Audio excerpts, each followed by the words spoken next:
नमस्कार, आप सभी का बहुत बहुत स्वागत है आपके अपने YouTube चैनल अभ्यास मंत्रा में। दोस्तों, यूपी टेट हो या सुपर टेट हो, प्राइमरी लेवल हो या जूनियर लेवल हो, संस्कृत की एक बेहतरीन सीरीज चल रही है हमारे चैनल पर, जिसमें कि आज संस्कृत की क्लास 21 में हम लोग समास पर चर्चा करने वाले हैं। दोस्तों, यह हमारी समास की क्लास 1 है। समास 2 क्लासेस में खत्म होगा। आज पहली क्लास है जिसमें हम लोग परिचय समझेंगे, समास क्या है, समास विग्रह क्या है और अव्ययी भाव और द्वंद्व समास के बारे में जानेंगे। और अगली क्लास में हम लोग समास को पूरा खत्म करेंगे। दोस्तों, वीडियो को पूरा देखिएगा क्योंकि आएगा तो इससे ही। दोस्तों, तो चलिए दोस्तों, आज की क्लास को हम लोग शुरू करते हैं। दोस्तों, सबसे पहले अगर बात की जाए कि समास होता क्या है, तो अब समास की परिभाषा है अनेक पदानाम एक पदी भवनम समासा। अनेक का मतलब क्या है? अनेक। पदों का मतलब, पदानाम का मतलब क्या है? पदों का। एक पदी मतलब एक पद। भवनम का मतलब हो जाना। समासा का मतलब समास। अर्थात अनेक पदों का एक पद हो जाना ही क्या कहलाता है? समास कहलाता है। तो समास क्या है? जब बहुत सारे पद हों, 2 पद हों, 3 पद हों और सब मिलकर एक पद बना ले, उसी को हम लोग क्या कहते हैं? समास कहते हैं।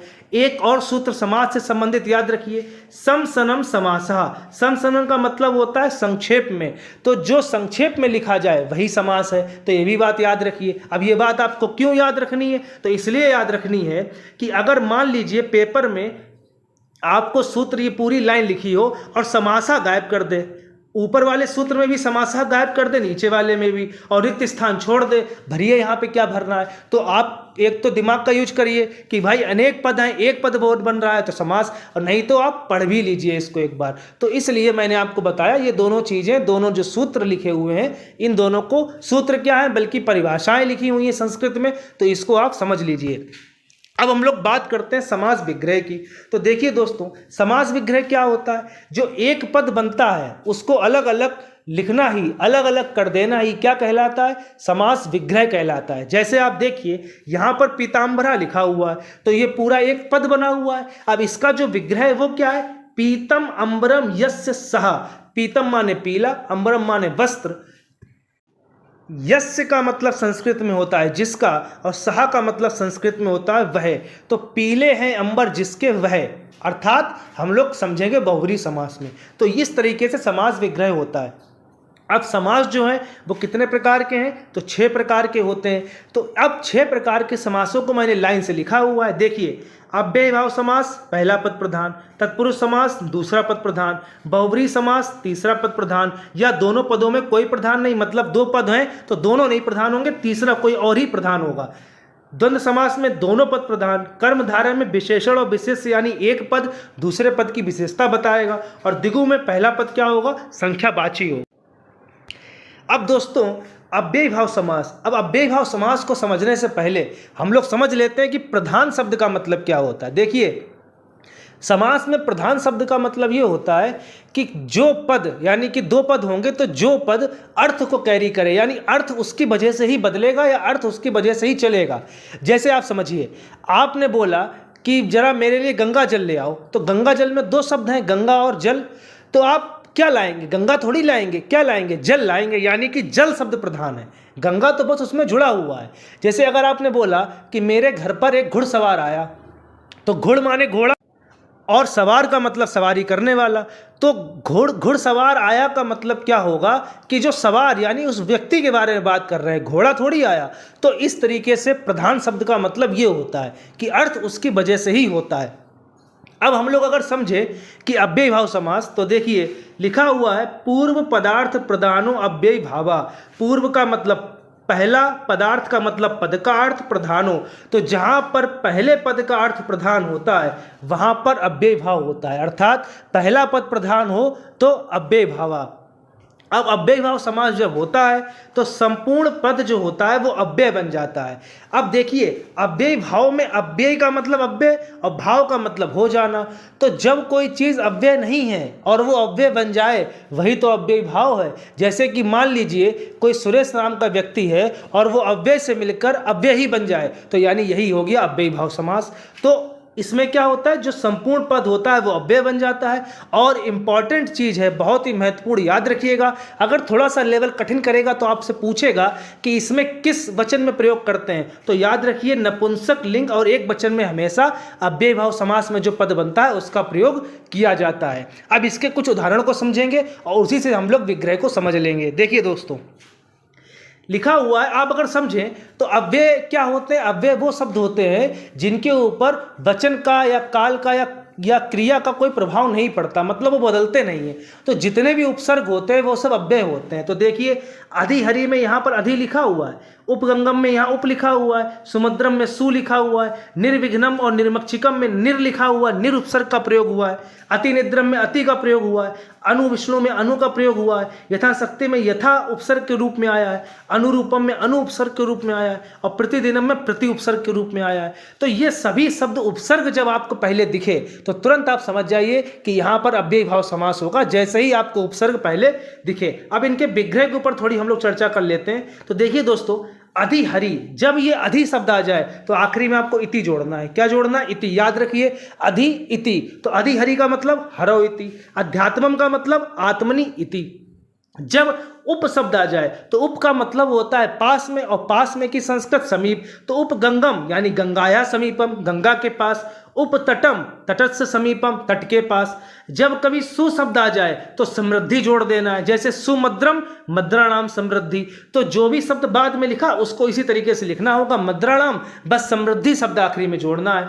निर शब्द का मतलब होता है बिना, यानी उसके अलावा। तो निर्विघ्नम, विघ्ना नाम अभावा, यानी विघ्नों के बिना। निर्मक्षिकम यानी मक्षिका नाम अभावा, मक्षिकाओं के बिना। अति, जब अति शब्द, अब देखिए दोस्तों एक बात आप याद रखिए, जब अति निद्रम आए तो यहां पर आप लिखेंगे निद्रा संप्रति ना युज्यते। इसकी हिंदी को भी थोड़ा सा आप समझ लीजिए। इसका मतलब ये होता है, अति निद्रा क्या है? ज्यादा सोना। तो ज्यादा सोना मतलब इस समय नींद उचित नहीं। तो यही इसका सही अर्थ होता है, निद्रा संप्रति ना युज्यते, यानी इस समय नींद उचित नहीं। अब अनु का मतलब क्या होता है? पीछे।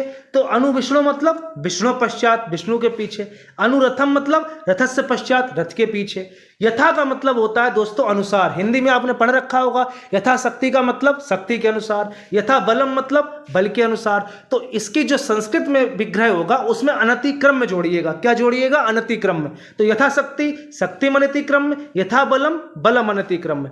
अनुरूपम फिर से आ गया। तो अब यहां पे अनु का अर्थ पीछे नहीं है। अनुरूप क्या होता है? जैसे हम लोग कहते हैं ना कि आज मौसम हमारे अनुरूप है, यानी हमारे अनुसार। तो अनुरूपम याद रखिएगा कि इसमें पश्चात शब्द नहीं जोड़ेंगे, यहां पर जोड़ेंगे रूपस्य योग्यम, यानी रूप के अनुसार। और प्रतिदिनम, दिनम दिनम प्रति, और प्रति एकम भी एक होता है शब्द, उसका क्या हो जाएगा? एकम एकम प्रति।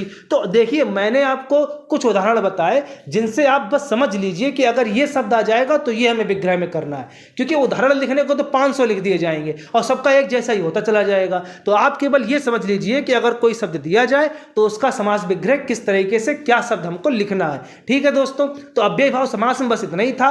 पहला पद प्रधान है, पहले पद का अर्थ प्रधान है, और उपसर्ग जितने भी हों वो सब अव्यय होते। तो जैसे ही आपको उपसर्ग दिखे पहले तो तुरंत वहां पर अव्ययी भाव समास आप लगा दीजिएगा। अब अगले समास की बात करेंगे हम लोग, द्वंद्व समास की। तो द्वंद्व समास, देखिए द्वंद्व का मतलब ही होता है लड़ाई। तो द्वंद्व कब होता है? जब दोनों लोग लड़ाई लड़े। तो उभय पदार्थ प्रधाना द्वंद्व, यानी कि जहां पर दोनों पद, उभय का मतलब दोनों, तो जहां पर दोनों पदों का अर्थ प्रधान हो वहां द्वंद्व समास होता है, यानी कि दोनों पद प्रधान हो तो द्वंद्व समास। जैसे रामश्च कृष्णश्च, देखिए संस्कृत में चा का जो मतलब होता है और होता है। तो राम कृष्णों का मतलब राम और कृष्ण, तो रामच कृष्णाच या रामश्च कृष्णच। अब इनके विग्रह को हम लोग समझते हैं। देखिए दोस्तों, पहले 3 उदाहरणों पे आप गौर करिए। तो लिखा है पितरौ मयूरो हंसो। तो आप यहां पे एक बात देखेंगे कि केवल पितरों शब्द में पिता नजर आ रहा है, मयूरों में मयूर नजर आ रहा है, और हंसों में हंस नजर आ रहा है, और सबके ऊपर औ की मात्रा चढ़ी हुई है। कौन सी मात्रा चढ़ी हुई है? औ की। तो याद रखिएगा, जब आपको केवल एक ही शब्द नजर आए पुल्लिंग वाला और उसके ऊपर औ की मात्रा चढ़ी हो तो उसमें दोनों शब्द छिपे होते हैं, स्त्रीलिंग भी और पुल्लिंग भी। तो पितरों का समास विग्रह होगा माता चा पिता चा, यानी कि माता और पिता। मयूरों का संधि समास विग्रह होगा मयूरी चा मयूरा चा, यानी मयूरी और मयूर। हंसों का समास विग्रह होगा हंसाचा, हंसीचा, यानी हंस और हंसनी। तो इस प्रकार के समास को हम लोग कहते हैं द्वंद्व में एक शेष द्वंद्व, क्योंकि इसमें एक पुल्लिंग शब्द शेष बचता है। तो इस प्रकार के समास को हम लोग क्या कहते हैं? द्वंद्व तो है ये, क्योंकि दो पद है, लेकिन इस प्रकार के समास को कहते हैं एक शेष द्वंद्व। अब आगे देखिए, राम लक्ष्मणो, दो नाम आपको साफ साफ नजर आ रहे हैं। हरिहरो, दो नाम आपको साफ साफ नजर आ रहे हैं। हरि और, तो इसमें तो बहुत ही सरल है। रामाचा लक्ष्मणाचा, राम लक्ष्मणो, हरिचा हराचा, यानी कि हरि और हर यानी विष्णु और शिव। तो इस प्रकार के समास को हम लोग कहते हैं इतरेतर द्वंद्व, क्योंकि दोनों ही नजर आ रहे हैं, दोनों ही पता चल रहे हैं अलग अलग। तो इस प्रकार के समास को क्या कहेंगे? इतरेतर द्वंद्व। और अगला देखिए, पाणिपादम, अहिनकुलम, काकोलुकम। तो देखिए दोस्तों, यहां पर क्या है? समाहार द्वंद्व है। ये तीनों किसके उदाहरण है? समाहार द्वंद्व के। और ये तीनों ही आप पढ़ लीजिए, इसके अलावा आपको पढ़ने की जरूरत नहीं है। देखिए, समाहार द्वंद्व जो है उसमें क्या होता है? समूह का बोध होता है। जैसे पाणिपादम, तो पाणीचा पादोचा, यानी हाथ और पैरों का समाहार।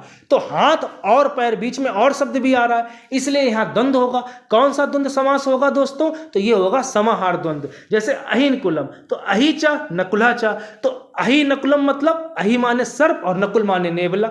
इसी प्रकार काकुलुकम, तो काकाचा लूकाचा, यानी कौआ और उल्लू, तो दोनों के समूह का बोध होगा। तो इसलिए यहां पर कौन सा समास होगा दोस्तों? तो यहां पर होगा समाहार द्वंद्व। देखिए, किसी भी प्रकार की कोई कंफ्यूजन हो तो कमेंट बॉक्स में जरूर लिखिए, आपकी समस्या का निस्तारण जरूर किया जाएगा। आज के वीडियो में इतना ही। उम्मीद है वीडियो आपको अच्छा लगा होगा। चैनल को सब्सक्राइब कर लीजिए, वीडियो को लाइक और शेयर भी कर दीजिए। बहुत बहुत धन्यवाद दोस्तों।